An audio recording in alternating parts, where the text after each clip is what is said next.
వైసీపీతో పాటు కొడాలి నాని వల్లభనేని వంశీపై బుద్ధా వెంకన్న విమర్శలు చేశారు. కొడాలి నాని వల్లభనేని వంశీ పిరికి పందలు అంటూ బుద్ధా వెంకన్న ఆరోపించారు. వైసీపీ అధికారంలో ఉన్నప్పుడు కొడాలి నాని వల్లభనేని తొడలు కొట్టారని, ఇప్పుడు భయంతో హాస్పిటల్ చుట్టూ తిరుగుతున్నారన్నారు బుద్ధా వెంకన్న. పెయిడ్ బ్యాచ్, గంజాయి బ్యాచ్ తో డీఎస్సీపై వైసీపీ నిరసనలు చేస్తోంది. వైసీపీ తీరు మార్చుకోకపోతే తగిన బుద్ధి చెప్పక తప్పదు అన్నారు బుద్ధా వెంకన్న.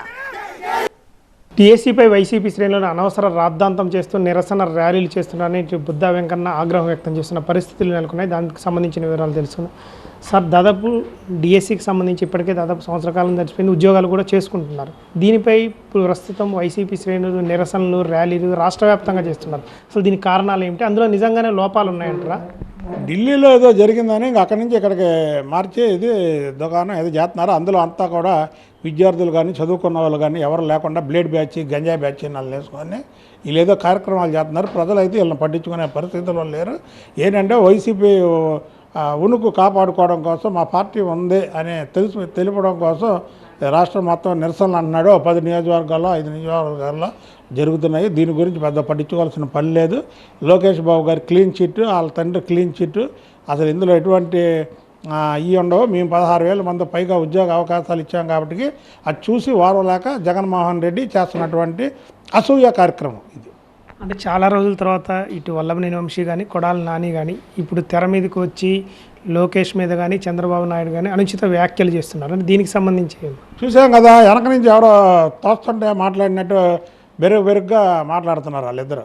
ఇదివరకు ఎలా మాట్లాడేవారు? తొడలు కొట్టేవాళ్ళు, జబ్బలు ధరిసేవాళ్ళు, ఏదో పిచ్చి పిచ్చిగా మాట్లాడేవాళ్ళు, ఆడనేవాళ్ళు, ఈడనేవాళ్ళు, అదనేవాళ్ళు, ఏదేదో మాట్లాడి ఇప్పుడేవో మాట్లాడి మళ్ళీ ఒక మాట తోలాడారు. ఏమైనా ఉత్తర కుమారుడు అన్నాడు లోకేష్ని. ఉత్తర కుమారుడు కాదు, కలియుగ అభిమానుడు లోకేష్. ఎందుకంటే మీ ప్రభుత్వంలో మాకు తెలుగుదేశం పార్టీ శ్రేణులకి, తెలుగుదేశం పార్టీ కార్యకర్తలకి, ప్రజలకి అండగా నిలవాలని పాదయాత్ర చేసి తెలుగుదేశం పార్టీ పేరు ప్రతిష్టలో పైకి తీసుకొచ్చినటువంటి వ్యక్తి ఈ కలియుగ అభిమన్యుడు నారా లోకేష్ బాబు గారు.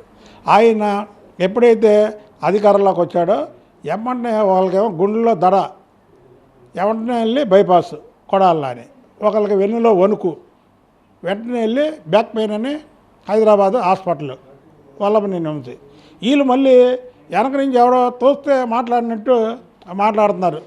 చూడండి అందరూ ఎవరన్నా, అప్పుడు వీడియోలు చూడండి, ఇప్పుడు వీడియోలు చూడండి.